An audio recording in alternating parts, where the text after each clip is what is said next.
Député, la parole est à Madame Stella Dupont.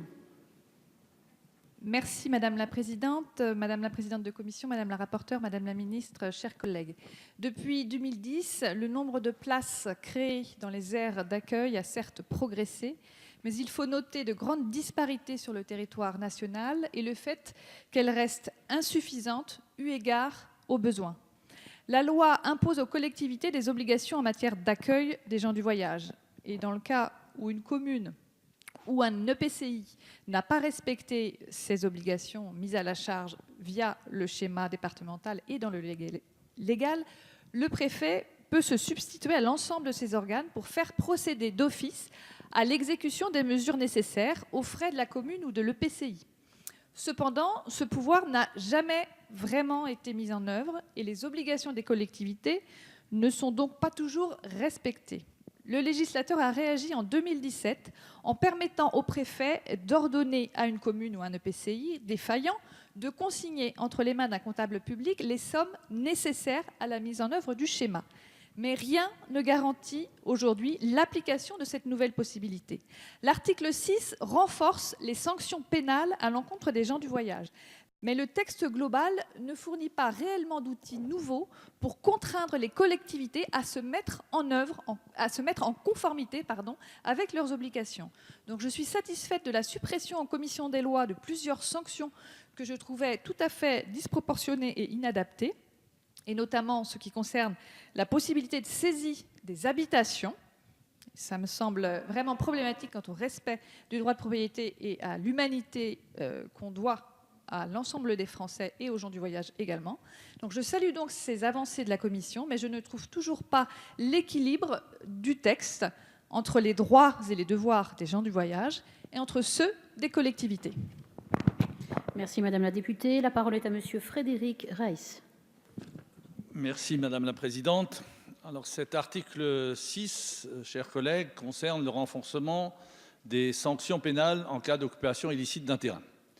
J'ai été confronté à cette situation lundi dernier où un groupe de plus de 100 caravanes a occupé près de 4 hectares de terrain privé à l'entrée de la petite commune de Rechourg, 2000 habitants, dans ma circonscription. Je pense qu'il est fondamental de renforcer les sanctions légales lorsqu'on constate une réunion sans titre d'occupation d'un terrain. Doubler les peines encourues avec 7 500 € d'amende et 12 mois d'emprisonnement, ainsi que la confiscation de véhicules, me semblent des sanctions dissuasives. Ajouter une astreinte qui peut aller jusqu'à 1 000 € par jour me semble également justifié si les contrevenants, après décision du juge, refusent d'obtempérer et de quitter les lieux. Si on ne renforce pas l'arsenal législatif, on n'arrivera jamais à juguler ces occupations sauvages. Mais je rappelle que les communes de plus de 5 000 habitants ou, le cas échéant, l'intercommunalité doivent évidemment être en règle avec leur obligation d'aire d'accueil.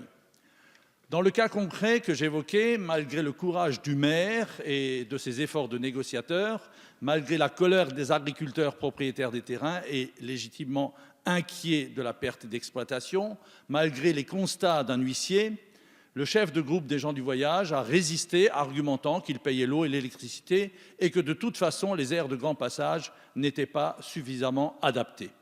Le médiateur préfectoral auprès des gens du voyage, impuissant devant le problème, n'a été d'aucune utilité pour dénouer la situation. Aussi, je regrette que les députés de la majorité aient supprimé les dispositions de cet article en commission, ne laissant finalement qu'une amende forfaitaire délictuelle, mais non dissuasive en cas d'occupation illicite d'un terrain. Je voterai en faveur des amendements qui rétablissent les dispositifs du texte initial. Merci Monsieur le député. La parole est à Monsieur Christophe Naegelen. Merci Madame la Présidente, Madame la Ministre.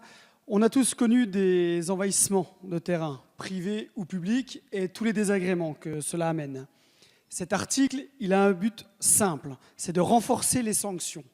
Et même s'il est clair que le but premier doit être d'empêcher ces occupations illégales, nous espérons que ces dispositions serviront au moins, nous l'espérons, à dissuader. Je voulais néanmoins profiter de ce temps de parole pour saluer le retour de cette PPL de nos collègues républicains, portée par la rapporteuse Virginie Duby-Muller, qui répondait au moins à l'origine à une vraie demande de la part de nos concitoyens.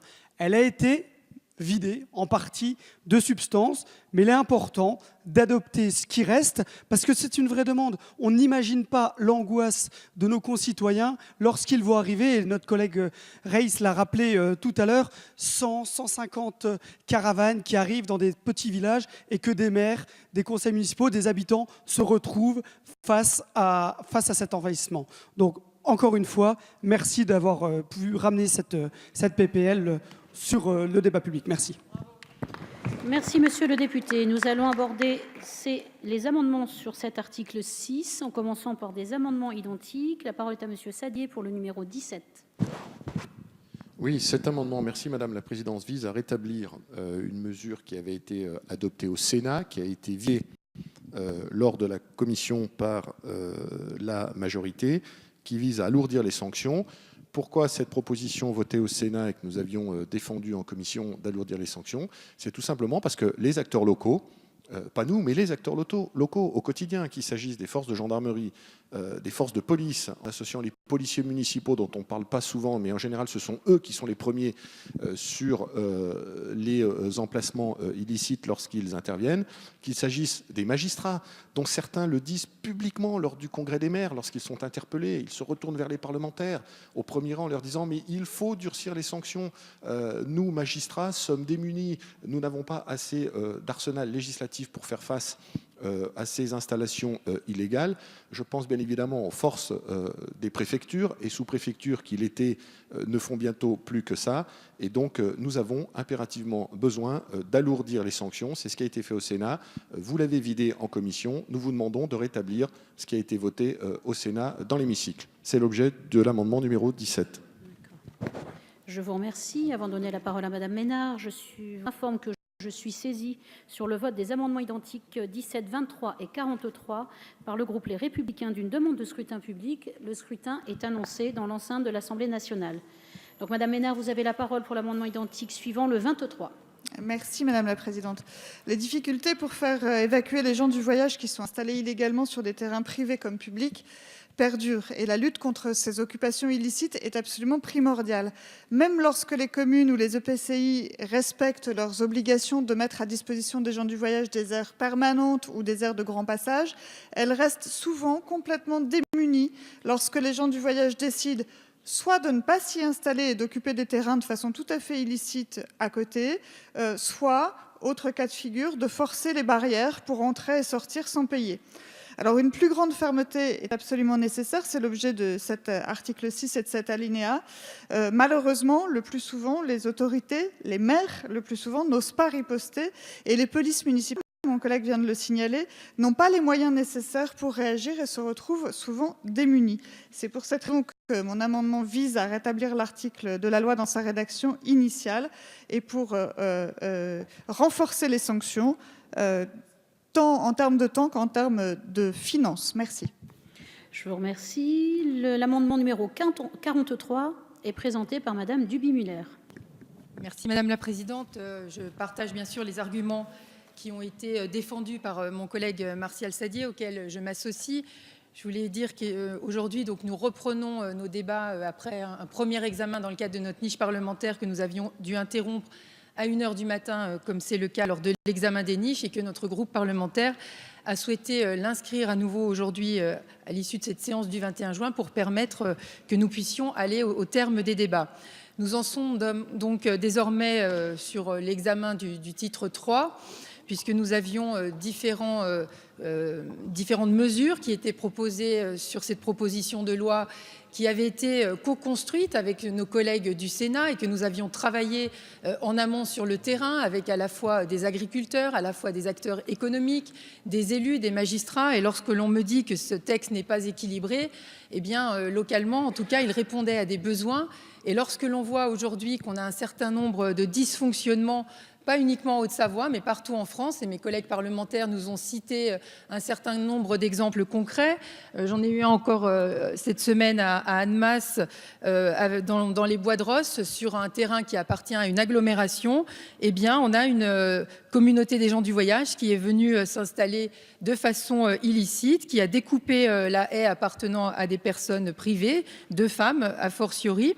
Et ces terrains qui étaient exploités par des agriculteurs, 4 hectares, eh bien, étant donné des mauvaises conditions météo, la récolte a été perdue. Donc voilà un des exemples parmi d'autres qui montrent que les lois actuelles sont insuffisantes et qu'elles demandaient à être modifiées. C'était bien sûr l'esprit de ce texte et c'est la raison pour laquelle nous avions choisi de la présenter telle qu'elle avait été déposée au Sénat, parce que nous espérions un vote conforme qui aurait permis une promulgation rapide de la loi et qu'elle entre ensuite dans le droit commun pour pouvoir répondre à ces besoins qui sont urgents, parce que cette saison entre guillemets des déplacements et de l'accueil des gens du voyage a déjà commencé. Donc désormais nous en sommes à cet article 6 et dans ce titre nous en sommes à la partie qui accroît donc les sanctions. Cet amendement visait donc à rétablir le doublement des peines prévues par le présent article au motif qu'elles sont très peu prononcées. Je m'y associe naturellement et je rejoins à ce titre le rapporteur du Sénat qui indiquait que cette évolution législative serait un signal envoyé aux personnes qui commettent ces infractions ainsi qu'aux juridictions. Donc j'émets donc un avis favorable à ces amendements. Pardon, oui, je vous redonne. Donc avis favorable à votre en tant que rapporteur, mais l'avis de la commission, commission. Et l'avis défavorable de la commission. Voilà. D'accord. Madame la ministre, vous avez la parole. Mesdames, Messieurs les députés, je m'en remets à la sagesse de votre Assemblée.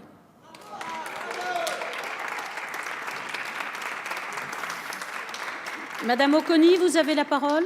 Et Monsieur Paris ensuite.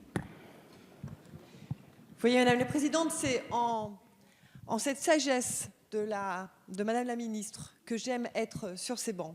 Moi, je veux juste rappeler 2-3 choses. La première, c'est que sur les 28 États membres de l'Union européenne, 2 seulement ont choisi d'une politique de l'accueil des communautés des gens du voyage, c'est la France et l'Irlande. Ça veut dire quoi? Ça veut dire qu'il y a une politique mise en œuvre d'accueil. Ça veut dire quoi aussi? Ça veut dire qu'il y a des droits et des devoirs de la part de côté, à la fois de la part des citoyens et donc des collectivités locales, mais aussi de la part des communautés des gens du voyage. Et sur cette thématique-là, je voudrais vraiment qu'on mesure de la difficulté pour nos collectivités locales de travailler dans une construction avec l'ensemble des acteurs sur cette thématique-là. Et moi, je demande de façon très précise à nos collègues de la majorité de se poser les bonnes questions. Il y a des droits et des devoirs. Les collectivités sont tenues à un certain nombre de devoirs et elles doivent être sanctionnées lorsqu'elles ne vont pas jusqu'au bout de ces devoirs.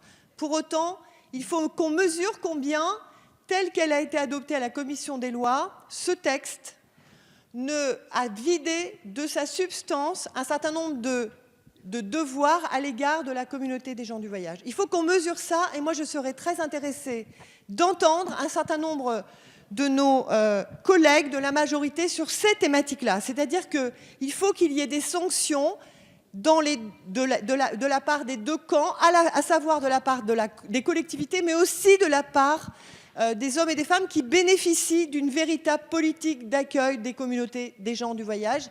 Et je serais vraiment satisfaite d'entendre mes collègues sur cette thématique-là. Merci. Merci Madame la députée. La parole est à Monsieur Paris. Merci Madame la Présidente. Pas de leçon, Madame Oconi. Nous sommes tous particulièrement responsables. Non, attendez. Nous sommes responsables. C'est une question. C'est une question qui. Merci d'être heureuse d'écouter, mais de ne pas laisser la parole. C'est une question qui nous occupe. Si vous permettez, chers collègues, c'est une question. Attendez jusqu'au bout, vous allez voir. C'est une question qui nous occupe depuis le début de nos débats. C'est le jeu d'équilibre absolument nécessaire, la responsabilité.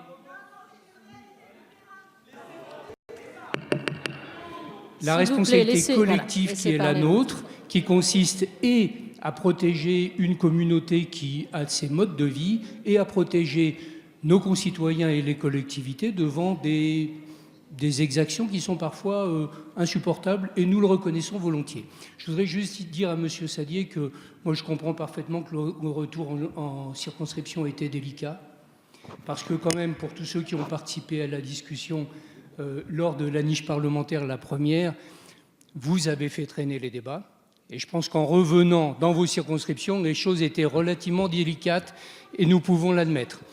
Donc nous sommes confrontés à cette réalité, nous reprenons les débats là où ils se sont arrêtés et c'est tout à fait normal. Sur cet amendement, ces trois amendements, mais je parle de celui de M. Sadier, de quoi parle-t-on? On parle de modifier l'article 322-4-1 du Code pénal. Cet article est extrêmement circonscrit, il est précis, il ne vise finalement que l'installation illégale en réunion sur des terrains soit appartenant à des propriétaires privés, soit à des collectivités, et j'insiste sur ce point, qui sont conformes au schéma départemental d'accueil des gens du voyage. Je répète, collectivités conformes.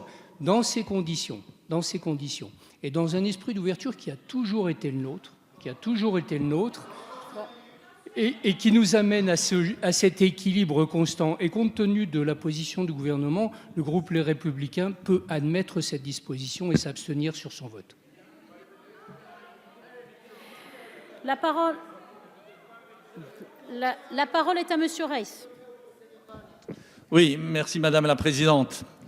On a bien noté que c'était La République En Marche qui votait, qui était favorable à cet amendement. Donc les lois de la République, Madame la Ministre, s'appliquent à tous, y compris aux gens du voyage. On a parlé de droits, on a parlé de devoirs. Et aujourd'hui, il faut bien admettre que les sanctions qui sont prévues par la loi ne sont pas dissuasives.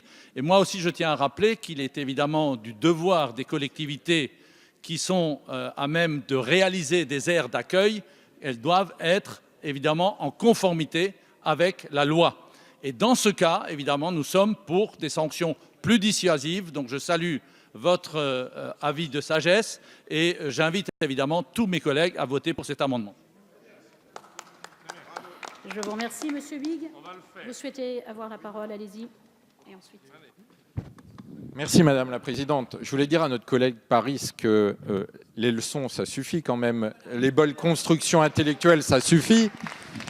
Je voudrais peut-être rappeler, parce que nos collègues l'ont peut-être oublié ou n'étaient pas dans l'hémicycle lorsque nous avons commencé à étudier cette PPL, notre collègue Martial Sadier a lu un extrait du schéma départemental des gens du voyage de Côte d'Or, dont vous êtes l'élu, qui dit que la Côte d'Or n'est pas concernée par le problème. Alors, c'est bien de nous donner des leçons, c'est bien de dire que vous n'avez vraisemblablement pas été mis en cause par vos électeurs quand vous êtes revenu sur votre territoire, mais pour la bonne et simple raison que vous n'êtes pas confronté au problème. Donc, faire des belles théories, faire des belles constructions intellectuelles, c'est bien, mais il y a une raison, il y a un pragmatisme qui fait que lorsqu'on est confrontés aux problèmes au quotidien, et c'est le cas dans un certain nombre de départements, particulièrement la Haute-Savoie et le département du Nord, eh bien, la loi n'est pas suffisante pour pouvoir lutter contre ces envahissements intempestifs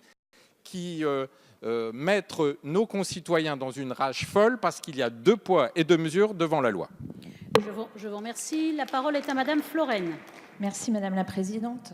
Je voulais dire que pour le groupe Modem et Apparentés, et avec mon collègue Philippe Latombe ici présent, nous sommes des élus engagés sur le terrain. Philippe Latombe en Vendée est très sensible à cette problématique d'installation illicite des gens du voyage, comme l'ensemble de mes collègues sur les bancs, et donc sensible également aux arguments qui ont été développés lors de la discussion par les différents groupes et par la prise de position de Madame la Ministre. Donc, nous voterons pour cet amendement. Je vous remercie. Nous allons maintenant procéder au scrutin. Je vais donc mettre aux voix les amendements identiques 17, 23 et 43 qui ont reçu un avis défavorable de la commission et un avis de sagesse du gouvernement. Je vous prie de bien vouloir regagner vos places. Le scrutin est ouvert.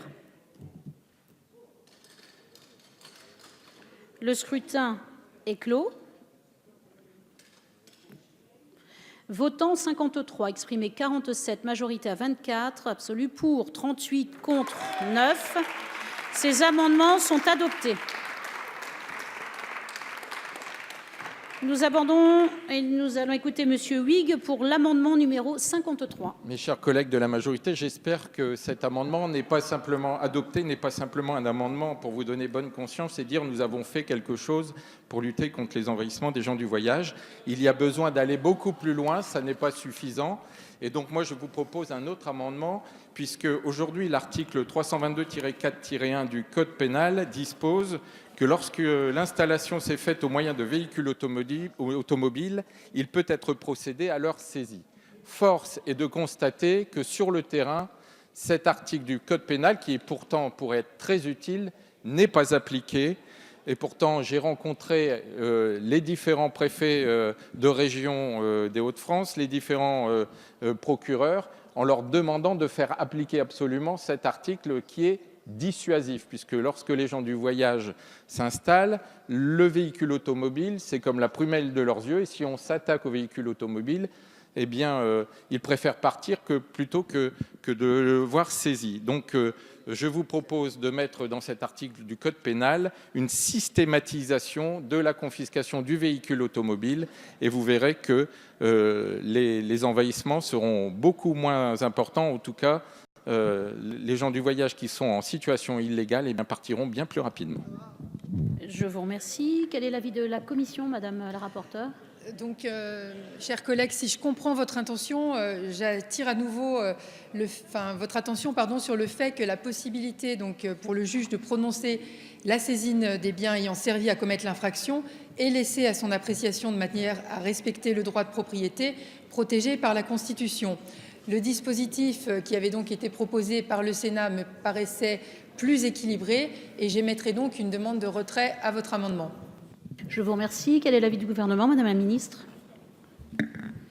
Le gouvernement n'est pas en accord avec cet amendement dans la mesure où il n'est pas envisageable, pour des raisons constitutionnelles, de saisir, c'est ce que vient de dire le rapporteur, ou la rapporteure, pardon, en vue de confiscation des véhicules destinés à l'habitation. La saisie des autres véhicules doit rester facultative. En effet, la saisie obligatoire du véhicule qui assure la traction entraînerait l'immobilisation de la caravane, ce qui n'est pas cohérent avec l'objectif recherché de libération du terrain illicitement occupé.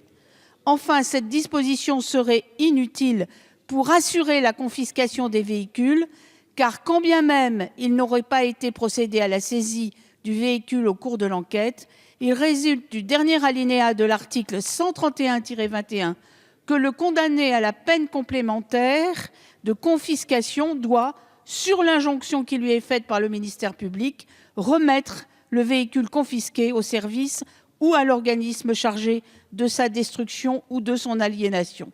C'est donc un avis défavorable. Je vous remercie. Monsieur Paris, vous avez la parole. Madame la Présidente, on va tourner autour de cette notion de saisie de véhicules, qu'il s'agisse des véhicules objets du domicile ou pas. Et c'est donc le premier amendement qui porte sur cette question-là. Conformément à ce que vient de dire Madame la Ministre, il est absolument évident que le droit pénal supporte assez mal les obligations. Chaque situation est différente, chaque circonstance est particulière, chaque type d'occupation est particulière. Il est donc tout à fait inadmissible de prévoir une saisie automatique.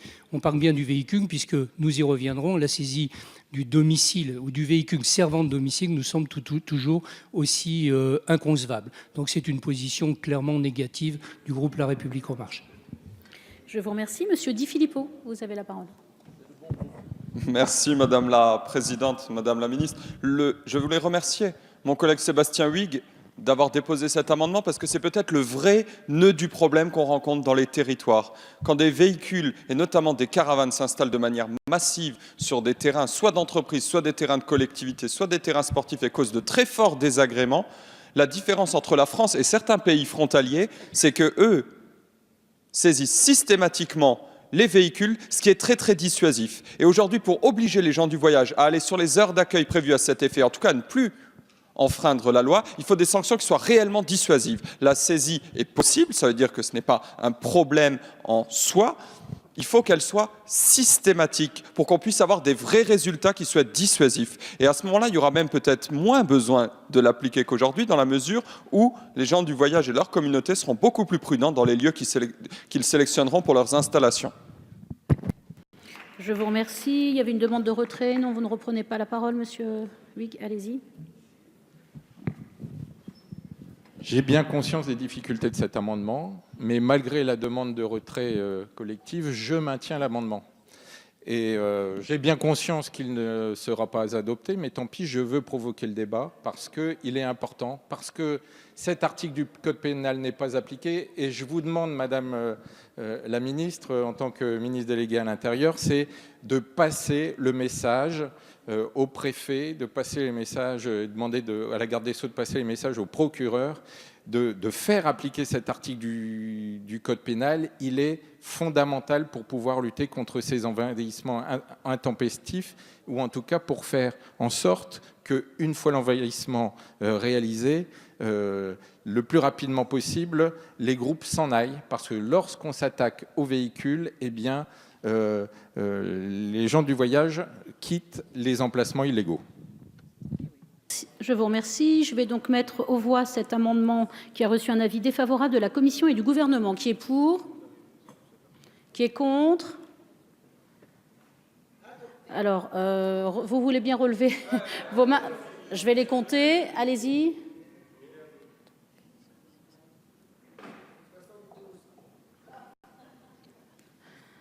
Donc, qui est pour et qui est contre?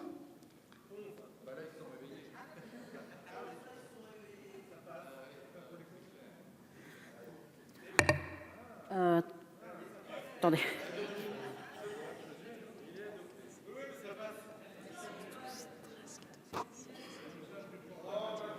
Il n'est pas adopté. Amendement identique suivant. Je vous informe que sur ces amendements identiques 18 et 44, je suis saisie par le groupe Les Républicains d'une demande de scrutin public. Le scrutin est annoncé dans l'enceinte de l'Assemblée nationale. Amendement identique numéro 18, monsieur Sadier. Oui, merci Madame la Présidente. Comme je n'ai pas repris la parole depuis tout à l'heure, merci à la ministre pour l'avis de sagesse tout à l'heure sur l'amendement. Et puis de rappeler à Monsieur Paris que dans l'hémicycle, par définition, c'est la majorité qui a la maîtrise de l'ordre du jour du gouvernement, de l'ordre du jour, pardon, de l'hémicycle, du Parlement. Voilà, majoritairement, c'est bien évidemment le groupe majoritaire qui a la possibilité. Voilà. Et de vous rappeler amicalement, puisque vous avez osé revenir sur la soi-disant obstruction que nous aurions fait, que depuis juillet l'année dernière, c'est-à-dire 1 an que vous êtes au pouvoir, vous n'avez pas amené la problématique des gens du voyage dans l'hémicycle. C'est bien le groupe Les Républicains qui, à 2 reprises, dans sa niche parlementaire, c'est-à-dire pour le grand public qui nous suit, la possibilité, 1 fois par mois seulement, d'intervenir sur l'ordre du jour du Parlement. Alors s'il vous plaît, Monsieur Paris, pour le calme de nos débats, ne revenez pas sur ce sujet. Quel est l'amendement que je défends? C'est simple. Au-delà des installations illicites, qu'est-ce qui est insupportable pour nos concitoyens? C'est de voir des installations illicites alors que les communes ont préparé des aires d'accueil financées par de l'argent public et qu'il y a des places disponibles dans les aires d'accueil et que les gens du voyage, soit par choix géographique, c'est-à-dire de s'installer là où ça leur plaît, soit le comble, parce que sur ces aires d'accueil, il y a déjà d'autres groupes et qu'ils ne veulent pas cohabiter avec d'autres groupes, choisissent d'aller s'installer dans des endroits, sur des terrains publics, des terrains de foot ou sur des terrains privés, et d'apporter un préjudice économique à des agriculteurs, à une usine, une cour d'usine ou à une cour de grande distribution. Voilà. Ça, c'est juste inacceptable et c'est insupportable aux yeux de nos concitoyens et ils ont bien raison.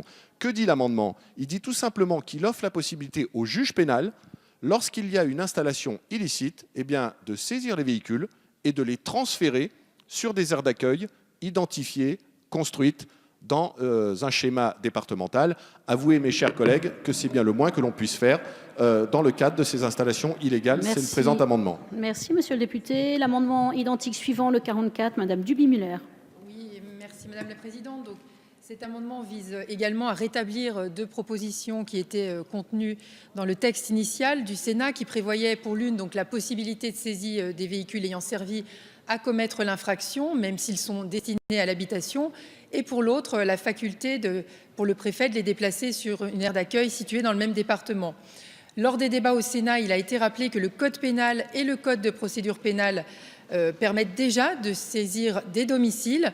En effet, tout bien ayant servi à commettre une infraction peut être confisqué, ce qui est le cas en l'espèce, s'agissant donc des résidences mobiles. Cette confiscation et le déplacement sur une aire située dans le département ne poursuivent pas uniquement un objectif de sanction, mais visent également à mettre un terme à l'atteinte à l'ordre public en libérant des terrains privés ou publics qui ont été occupés de façon illicite. J'émets donc un avis favorable à titre personnel, ce qui n'est pas le cas de la commission.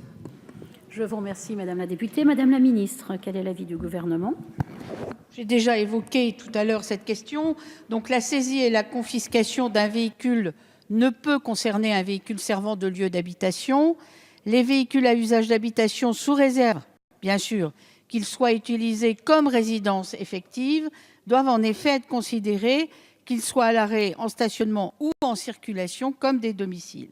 En conséquence, une telle mesure, qui aurait pour effet de priver de domicile l'auteur des faits, contrevient au principe d'inviolabilité du domicile consacré par le Conseil constitutionnel. Donc, c'est un avis défavorable. Je vous remercie. Monsieur Paris, vous avez la parole. Merci, Madame la Présidente. De quoi parle cet amendement? Il parle d'une modification. Déjà, il a été supprimé, à juste raison, me semble-t-il, par la commission des lois, l'article en question, mais il parle d'une modification des dispositions de l'article 322-4-1 du Code pénal, comme nous l'avons déjà vu, qui prévoit aujourd'hui la possibilité de saisir les véhicules, sauf les véhicules qui servent de domicile. 3 raisons fondamentales pour lesquelles nous sommes foncièrement opposés à cet amendement et la modification qu'il induirait. La première, c'est qu'elle paraît manifestement disproportionnée entre le but et les méthodes pour atteindre le but recherché. La seconde, comme l'a dit Madame la ministre, c'est l'inviolabilité, pardonnez-moi, c'est l'inviolabilité du domicile et le fait que nous priverions tout simplement les gens du voyage de leur domicile. C'est un principe de droit constitutionnel, c'est un principe général, si je puis dire. La troisième, c'est que finalement, on atteint de plein fouet un mode de vie, puisque comment les voyageurs pourraient-ils se déplacer sans leur domicile, qui est intrinsèquement lié à leur manière de vivre et à un libre choix des non pas 500 000, mais plutôt 300 ou 350 000 de nos concitoyens français qui ont choisi cette manière de vivre. Les voyageurs sans capacité d'être en disposition de leur domicile, qui les suit en permanence, ça ne sont plus des voyageurs, c'est une discrimination flagrante, totalement disproportionnée et donc absolument inacceptable. Je vous remercie. La parole est à Monsieur Sadier. Oui, merci Madame la Présidente. Je reprends la parole parce que je voudrais être très précis et qu'il n'y ait pas de méprise, parce que je pense qu'il y a une méprise, peut-être de bonne foi, de part et d'autre. Quelle est la situation? La loi de la République, ce Parlement a obligé et oblige un certain nombre de communes en France ou intercommunalités, via le schéma départemental voté avec le préfet et le président du département, à utiliser de l'argent public et à flécher de l'argent public pour construire et faire en sorte, dans chaque département, qu'il y ait des aires d'accueil aménagées pour accueillir les gens du voyage. C'est de l'argent public. Jusque-là, on est d'accord. Face à cet argent public fléché, utilisé pour construire des aires d'accueil des gens du voyage, on a un certain nombre de groupes, pas tous, un certain nombre de groupes qui arrivent et qui s'installent n'importe où et qui apportent un préjudice terrible, soit sur des biens publics, soit sur des activités privées et des activités économiques. Que dit l'amendement? Il dit dans ce cas précis, on offre la possibilité, le législateur, le Parlement offre la possibilité au juge pénal de dire à ces braves gens, qui sont en situation irrégulière dans un département où de l'argent public a été fléché pour les accueillir, désolé, mesdames et messieurs, vous allez prendre votre voiture et votre caravane et vous allez passer du terrain privé, là où vous portez un préjudice, ou du terrain de foot public où vous empêchez les enfants de jouer au foot, et vous allez vous déplacer sur une aire d'accueil qui a été aménagée à cet égard. Je ne vois pas, mes chers collègues, ce qu'il y a de choquant là-dessus, c'est bien la moindre des choses, et qu'on ne nous fasse pas le procès de vouloir confisquer les caravanes. Ce n'est pas du tout l'objet et pas du tout l'esprit de cet amendement. Je vous remercie. Monsieur le Président Jacob. Oui, merci Madame la Présidente. Oui, Madame la Ministre, dans le même esprit que vient de le dire Martial Sadier, l'objectif n'est pas de priver les gens de domicile. D'abord, sur la possibilité de saisie, il s'agit donc de pouvoir effectivement transférer le véhicule soit sur l'aire d'accueil prévue, soit sur la commune de résidence, puisque les gens du voyage ont toujours une commune de résidence. Donc on peut aussi la transférer ailleurs. Donc on ne leur interdit pas le domicile, simplement on installe ce domicile en quelque sorte là où l'accueil est prévu, donc soit dans la commune de résidence, soit sur le terrain d'accueil qui a été construit par la collectivité. Donc, je pense que sur ce point, on peut effectivement être d'accord, ce qui évite effectivement des installations dans des endroits inappropriés. Ensuite, l'autre élément, là aussi, le véhicule, voiture et caravane, il y en a un qui fait office de domicile, pas l'autre, c'est la caravane. On peut aussi inciter par le transfert du véhicule dans l'endroit prévu à cet effet et fait avoir ainsi une force de dissuasion. Donc je pense qu'il faut qu'on mesure bien l'intérêt de cet amendement, qui évitera aussi la mobilisation des forces de police et de sécurité, qui peut être tout à fait dissuasif. Encore une fois, on ne prive personne de domicile. Simplement, on oblige à ce que les véhicules domiciliaires, en quelque sorte, soient transférés dans l'endroit prévu à cet effet. C'est la seule chose. Et ne pas être sur un endroit qui est interdit. Vraiment, moi, je pense qu'on est sur un amendement de bon sens et qui pourrait nous rassembler très largement dans cet hémicycle.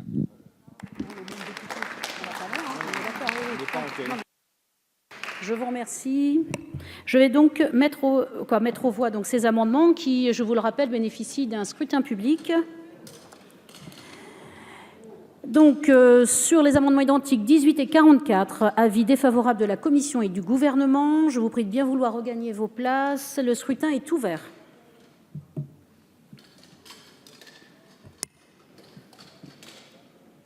Le scrutin est clos. Votant 58, exprimé 56, majorité absolue à 29, pour 27, contre 29. Ces amendements ne sont pas adoptés. L'amendement suivant, le numéro 48, est présenté par Monsieur Latombe. Merci Madame la Présidente. Sur la partie de la saisie obligatoire des véhicules, effectivement, il y a un problème de constitutionnalité. Donc je propose un amendement qui vise à le faire de façon différente, qui vise à ce que les officiers de police judiciaire, lorsqu'il y a une occupation illégale d'un terrain, puissent mettre à jour le système d'information sur les véhicules en indiquant une opposition au transfert du certificat d'immatriculation ou dit OTCI. Cette possibilité permettrait de faire en sorte, non pas d'avoir une rétention administrative ou une saisie du véhicule, mais simplement empêcherait la personne de pouvoir céder son véhicule, ce qui est une pratique assez habituelle au bout de 2 ou 3 ans pour certains, de le céder sans avoir à payer les amendes ni à payer l'ensemble des frais et dégâts qu'ils ont pu occasionner sur une occupation illégale de terrain. Cet amendement est donc une sorte d'amendement de repli des Républicains, je ne sais pas comment on peut le dire, mais qui a une visée plus pour permettre d'éviter les installations et pour lequel, quand on pose la question aux autorités administratives et judiciaires sur les territoires, est une solution qui pourrait être très utile. Je vous remercie. Merci, Monsieur le député. Quel est l'avis de la Commission, Madame la rapporteure? Merci. Donc, chers collègues, votre amendement prévoit que l'occupation illégale d'un terrain conduit à la mise à jour des informations relatives aux véhicules concernés au sein du système d'immatriculation des véhicules et du système d'information décisionnelle par un officier de police judiciaire de manière à empêcher toute activité commerciale jusqu'à la régularisation de l'infraction commise. C'est une proposition qui me paraît intéressante et à laquelle je souscris. J'émets donc un avis favorable. Au nom de la commission ? Personnel, et la commission des lois avait émis un avis défavorable. Je vous remercie. Madame la ministre, quel est l'avis du gouvernement ? Monsieur Latombe, vous souhaitez donc compléter le dispositif pénal qui prévoit à l'article 322-4-1 du Code pénal, donc une infraction d'installation illicite en réunion sur un terrain communal ou privé, notamment avec utilisation d'un véhicule, en empêchant toute transaction commerciale du dit véhicule dans l'attente de la réparation des préjudices liés à la dite installation illicite. Votre amendement tel qu'il est rédigé ne permet pas d'atteindre tout à fait l'objectif poursuivi. Premièrement, d'une part, la mention du système d'information décisionnelle est insuffisamment précise pour déterminer le fichier dans lequel des informations sont enregistrées. Ensuite, la circonstance d'une occupation illégale d'un terrain ne saurait en soi emporter une indisponibilité du véhicule. Il serait donc nécessaire de définir la mesure administrative ou judiciaire qui affecterait le véhicule. Seule cette mesure serait susceptible d'être inscrite au système d'immatriculation des véhicules. Enfin, les modalités de levée de cette inscription sont insuffisamment précises quant à la juridiction compétente et aux conditions exactes autorisant cette levée. Des modifications de nature réglementaire pourraient d'ailleurs déjà répondre en partie à votre demande. On pourrait effectivement modifier l'arrêté relatif au CIV pour inscrire les décisions de saisie prises par le procureur de la République dans l'attente d'une éventuelle décision de confiscation prise par la juridiction de jugement. Je vous propose donc de retirer, si vous l'acceptiez, votre amendement, qui est intéressant, afin que nous examinions plus avant cette proposition dans la navette qui aura lieu. Voilà. Je vous remercie. Monsieur Latombe, vous souhaitez répondre ?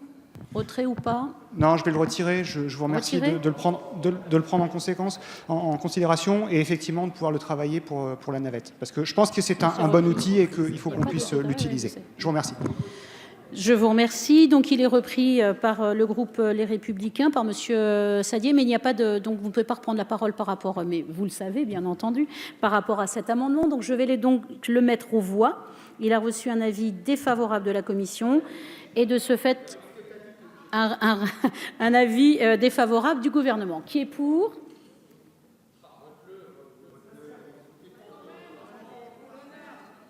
Qui est contre ? Cet amendement n'est pas adopté. Je vais mettre aux voix et je mets aux voix l'article 6. Qui est pour ?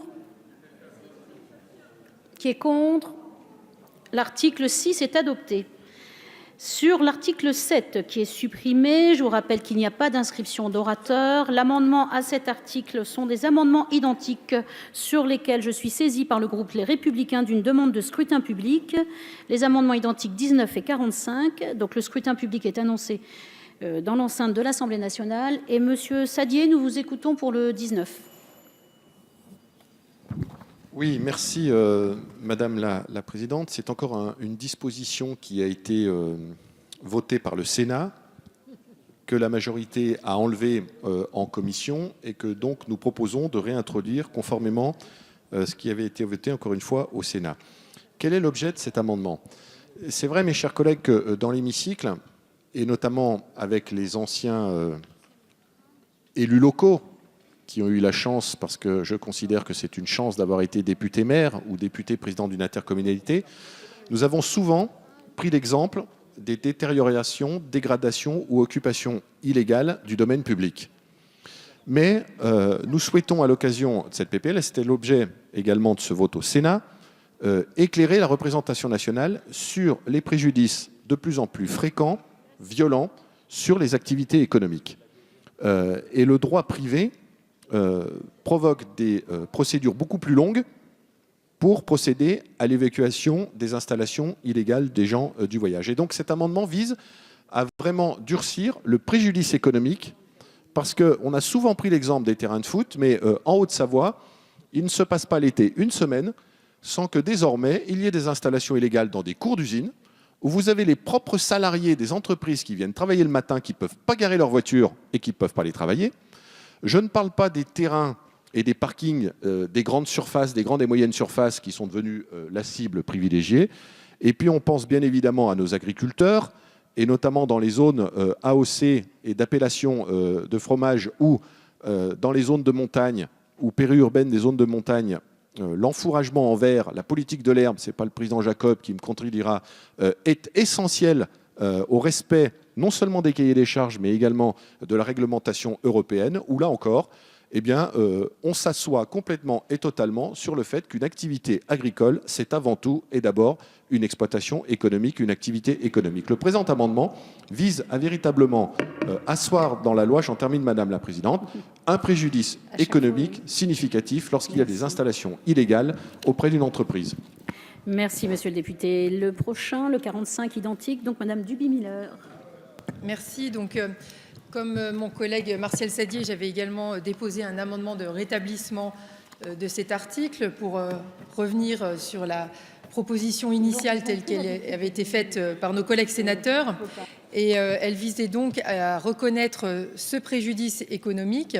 Et l'objet donc de cet article était de renforcer les peines encourues en cas de destruction, dégradation ou détérioration d'un bien dans le cas de l'installation d'un campement illicite. Je rappelle effectivement que ces dégradations sont souvent importantes et il convient de mieux sanctionner